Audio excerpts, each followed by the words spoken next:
Friends, मैं लेकर आई हूं आपके लिए 60 डेज केमिस्ट्री का study plan. Guarantee guarantee guarantee, just like bio, physics, chemistry में तो आग लगानी है। और कल फिजिक्स का लेक्चर कराने के बाद हजारों मैसेज आ गए कि मैम केमिस्ट्री का भी करवा दो। मैंने कहा चलो जी, let us do chemistry also. Same चीज है फिजिक्स वाली, 45 क्वेश्चंस है, 180 मार्क्स है। और केमिस्ट्री को, फिजिक्स में तो यार फिर भी कई बार मुश्किल हो जाता है, 100 110 पर स्कोर अटक जाता है। केमिस्ट्री में तो 140 आराम से आ सकते हैं। और 45 क्वेश्चन है, आपको पता है पहले सेक्शन में, yes 45 question, 35 from section A करने और 10 क्वेश्चन फ्रॉम सेक्शन बी करने। सिंपल सी बात है। 140 yes are 140 and 40 respectively. 35 marks के 140, 10 मार्क्स के 40 जी। टोटल हो गया आपका 180 का स्कोर। सबसे पहले सेम चीज करनी फिजिक्स की तरह, एनटीए की इंफॉर्मेशन बुलेटिन उठानी है। केमिस्ट्री में ना ऑर्गेनिक इनऑर्गेनिक फिजिकल की वजह से ऐसा रायता फैल जाता है, पता ही नहीं चलता एग्जैक्टली क्या करना है। और कई बार क्या होता है, इनऑर्गेनिक स्ट्रांग हो रही है तो ऑर्गेनिक वीक हो जाती है, ऑर्गेनिक स्ट्रांग हो रही है तो फिजिकल वीक हो जाती है, राइट। और आपको पता है यार, स्पेशली इनऑर्गेनिक और ऑर्गेनिक में तो एनसीईआरटी के बाहर से एक वर्ड क्या, एक अल्फाबेट भी नहीं आएगा। फिर भी बच्चे इधर उधर कोई हाई फाई किताबें ली लू करने लग जाते हैं और फिर रियलाइज नहीं करते कि भैया एनटीए वालों ने तो कुछ नहीं क्वेश्चन पूछना बाहर से, एनटीए वालों ने तो सिर्फ अपनी ही किताबों से क्वेश्चन पूछना है। केमिस्ट्री की स्ट्रैटेजी इसीलिए इंपॉर्टेंट है, और स्पेशली केमिस्ट्री की स्ट्रैटेजी को आपको वीकली स्टडी प्लान्स में डालना पड़ेगा, क्योंकि यहाँ पे फिजिकल केमिस्ट्री इनऑर्गेनिक और ऑर्गेनिक है, और इसकी वजह से आप पूरा हैप्पीजार्ड हो जाता है। तो भाई जो आपकी पूरी केमिस्ट्री है, ऑर्गेनिक, इनऑर्गेनिक और फिजिकल, उनको आप हर हफ्ते तीनों मैनेज आपसे कई बार नहीं हो पाएंगे। तो आप क्या करो, 1 वीक के स्केड्यूल में डाल दो, allot 1 week to each segment. इस हफ्ते मैंने अपनी पूरी ऑर्गेनिक एकदम बढ़िया से तैयार करनी है। ऑर्गेनिक केमिस्ट्री के सारे रिएक्शंस कैसे याद करने, मैंने एक शॉर्ट बनाया हुआ, 100 के व्यूज पे अभी पहुंचने वाला है, कि कैसे पूरे रिएक्शन लिख दीजिए एरो करके, और जो रिएक्टेंट्स है वो ठीक है, प्रोडक्ट को खाली छोड़ दीजिए, उसके हजारों आप निकाल लीजिए, जीरोक्स कॉपी, हजारों नहीं तो चलो 15-20 उसकी कॉपी निकाल दी, और फिर खुद मेमोरी से उसको रोज रोज भरिए और देखिए फिर कितना आपका स्कोर बूस्ट होगा। ऐसा ही एक शॉर्ट मैंने इनऑर्गेनिक केमिस्ट्री कैसे याद रखना है उसको भी करना है। तो सबसे इंपॉर्टेंट आपकी प्रिपरेशन स्ट्रेटेजी क्या रहेगी कि रोज नहीं, आज फिजिकल, कल ऑर्गेनिक, परसों इनऑर्गेनिक, फिर फिजिकल। आपकी पढ़ाई नहीं हो पाएगी, फैल जाएगा रायते की तरह। इतने जल्दी जल्दी आप स्विच ओवर नहीं कर पाओगे ना, एक फिजिकल से ऑर्गेनिक, ऑर्गेनिक से इनऑर्गेनिक। तो बहुत जरूरी है कि आप कंसोलिडेट करके पढ़ो। बहुत जरूरी है कि आप एक हफ्ता पूरा फिजिकल को दो, अगला हफ्ता ऑर्गेनिक को दो, उसका अगला हफ्ता इनऑर्गेनिक को दो। स्पेसिफिक टिप्स की अगर मैं बात करूं, बहुत इंपॉर्टेंट बात बता रही हूं, ध्यान से सुनिए। इनऑर्गेनिक केमिस्ट्री आपकी फैक्ट बेस्ड है, डायरेक्ट एनसीईआरटी की लाइन से क्वेश्चंस आएंगे, ज्यादा कॉन्सेप्ट्स नहीं है, प्योर फैक्ट बेस्ड रट्टाफिकेशन है। आपको सिर्फ और सिर्फ एनसीईआरटी करने की जरूरत है और कुछ भी करने की जरूरत नहीं है। फिजिकल केमिस्ट्री आपको पढ़नी है, देखना है, बट आएंगे न्यूमेरिकल क्वेश्चंस।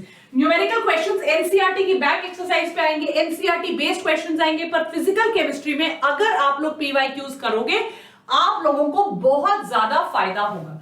इंडिविजुअल टॉपिक्स में मैं आपके साथ डिस्कस करने वाली हूं। ऑर्गेनिक केमिस्ट्री कॉन्सेप्चुअल है, एनसीईआरटी के बाहर से कभी कुछ नहीं आता, याद करने में बहुत प्रॉब्लम आती है। एनसीईआरटी पढ़ो और फिर आप लोग सारे रिएक्शंस को लिख लो, प्रोडक्ट मत लिखो, इस पेज की मल्टीपल कॉपीज करवाओ और रोज अपने आप फिर चीजें लिखना शुरू कर दो। डिटेल्ड में आपको रिएक्शंस को याद करना पड़ेगा, पेन डाउन मैकेनिज्म, जैसे मैंने बोला रोज लिखना है, तभी रिएक्शन याद होंगे। स्पेशली कन्वर्जन वाले रिएक्शन भूल जाएंगे। तो रोज रिएक्शन, जब आप शीट्स बनाओगे, थोड़े दिन पहले एक इंस्टाग्राम लाइव किया था मैंने, तब भी एक बच्ची ने बोला कि मैम आपका वो जो आपके उस तरीके से पढ़ रहे हो तो बहुत फायदा हो रहा है। सारे फॉर्मूलाज को याद रखिए, स्पेशली फिजिकल केमिस्ट्री की, बार बार रिवाइज कीजिए। रिडॉक्स रिएक्शंस यूनिट 8 का एक भी रिएक्शन नहीं भूलना, हर साल एग्जाम में क्वेश्चन आएगा, टाइप्स ऑफ रिएक्शन में क्वेश्चन आएगा, प्रीवियस ईयर क्वेश्चंस करिए, नीट के, एम्स के कर सकते हैं वो भी करिए, और हर एक चैप्टर के बाद 45 to 50 PYQs करना ही करना है, तभी जाके वो चैप्टर आपका स्ट्रॉन्ग होगा। अगर आप लोग कंफ्यूज्ड हो, अगर आप लोग कंफ्यूज्ड हो कि भाई मैम ये बता दो हमें कि कैसे हम लोग, राइट, अगर आप लोग कंफ्यूज्ड हो कि मैम कैसे हम लोग जो है डिटेल में कहां से पढ़े मैम, किस टॉपिक को पहले उठाएं, किस टॉपिक को बाद में उठाएं, तो मैं आपको कुछ बताने वाली हूं। यस, वो आपको पूरा टॉपिक में बताने वाली हूं। पढ़ना कहां से है वो आपको पूरा, यार पहले ये टॉपिक कर लो, फिर ये टॉपिक कर लो, फिर ये टॉपिक कर लो। जैसे मैंने फिजिक्स के लेक्चर में भी बोला था, जिन बच्चों ने नहीं देखा प्लीज देखिए। फिजिक्स के लेक्चर में भी मैंने बोला था प्लीज अपने खाने का ध्यान रखो, प्लीज अपने सोने का ध्यान रखो, नर्वस नहीं होना, फ्रेंड्स से अननेसेसरी बात नहीं करनी, एंग्जाइटी नहीं करनी, तुम्हारी जितनी प्रिपरेशन है तुम कर लोगे। रिवाइज करते चलो, अपने हिसाब से पढ़ते चलो। बेटा मेरे कितने स्टूडेंट्स हैं पिछले साल एग्जाम से पहले उनके 450 भी नहीं आ रहे थे, 590 600 लेकर आए फाइनल एग्जाम में, राइट। तो नेगेटिव मत सोचो, सोचो मत कि तुमसे नहीं होगा, तुम कर लोगे, राइट। तो वीक टॉपिक्स अगर नहीं हो पा रहे हैं, वीक टॉपिक्स बहुत बल्क बनता जा रहा है, ये भी वीक टॉपिक, ये भी वीक टॉपिक, एटलीस्ट उनके प्रीवियस ईयर क्वेश्चंस कर लो, 5-6 साल के प्रीवियस ईयर क्वेश्चंस कर लो। वीक टॉपिक में जो क्वेश्चन आएगा पीवाईक्यूज में एटलीस्ट ये तो होगा कि यार यही टाइप के क्वेश्चंस बार बार आते हैं, तो वो तो तुम्हारे स्ट्रांग हो जाएंगे, राइट। सो प्लीज आप एटलीस्ट स्ट्रेस मत लीजिए और इस हिसाब से पढ़िए जो मैं आपको बता रही हूँ, राइट। अभी मैं आपको टॉपिक्स की जो लिस्ट दूंगी उस हिसाब से पढ़िए, एंड तक दूंगी, प्लीज टिके रहिए और उस हिसाब से पढ़िए, बहुत फायदा होगा। Correct everybody. नाउ सबसे पहले जो आपने कॉपी में लिखा होगा ना, जो चीजें लिखी हैं उनको ना अपनी विजुअल मेमोरी में भी करो। इतनी बार रिवाइज कर लो कि आपकी कॉपी आपकी आंखों के सामने ऐसे ही छप जाए। मैं बता रही हूँ बेटा, आप एग्जैजरेट नहीं कर रही हूँ, एग्जाम में एज इट इज पन्नों के पन्ने आपको याद हो जाएंगे। बट उसके लिए सबसे इंपॉर्टेंट चीज जो मैं आपको बता रही हूँ वो ये है कि मल्टीपल टाइम्स आपने रिविजन किया हो, राइट। कई चीजों को आपको रटना ही पड़ेगा, वो इनऑर्गेनिक केमिस्ट्री और ऑर्गेनिक की आप नहीं समझ पाओगे, आपको रटना ही पड़ेगा। आप रात भर दिन भर प्रैक्टिस करो, उन चीजों को आपको रटना ही पड़ेगा। कई चीजें आपको लिखकर याद होंगी, जैसे आपके फॉर्मूलाज, जैसे ऑर्गेनिक केमिस्ट्री के रिएक्शन लिखो।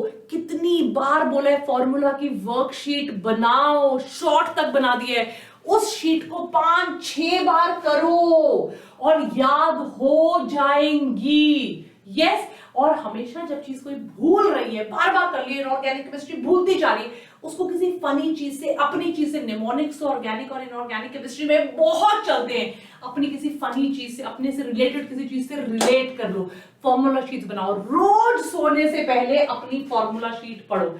फिजिक्स में भी करो, केमिस्ट्री में भी करो, अब तो हार्डली 60 डेज रह गए हैं बच्चों, इन चीजों को करो, बहुत फायदा होगा। इस स्ट्रैटेजी लेक्चर में टिप्स में ऐसा थोड़ा ना कुछ आउट ऑफ द ऑर्डिनरी बताऊंगी। आपको पता है कि यार विजुअलाइजेशन करके आपको पढ़ना है, आपको पता है कई चीजों को आपको रटना पड़ेगा, आपको पता है कई चीजों को लिख लिख के याद करना पड़ेगा, आपको पता है फॉर्मूलाज के लिए फॉर्मूला शीट बनानी पड़ेगी, आपको पता है कि अगर एक पर्टिकुलर कॉन्सेप्ट याद नहीं हो रहा उसको कोई फनी निमोनिक बनाओ, और आपको पता है रोज रात को सोने से पहले उसको रिवाइज करो। अब मैं आ गई हूं इंपॉर्टेंट टॉपिक्स ऑफ केमिस्ट्री पे, और ये बहुत हेल्पफुल है।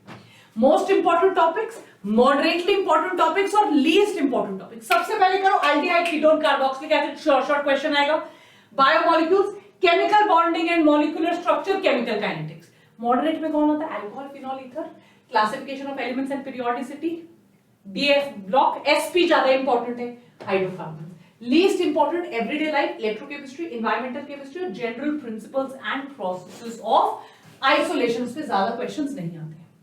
Coordination compounds, equilibrium, organic chemistry, GOC, P block, redox reactions, thermodynamics, very important. Medium, polymer, S, solid state, solutions, some basic concepts of chemistry, structure of atom. बाद में करना haloalkanes, haloarenes, hydrogen, organic compound containing nitrogen, states of matter, gases and liquid and surface chemistry। फिर भी बताऊंगी SPDF generally overall important है। Inorganic से आते हैं 36% क्वेश्चन, ऑर्गेनिक से आते हैं 28% और फिजिकल भी उतनी ही इंपॉर्टेंट है 36%। इनऑर्गेनिक पे तो बेटा एनसीईआरटी के बाहर एक भी क्वेश्चन नहीं आएगा, तो मार लो रट्टे।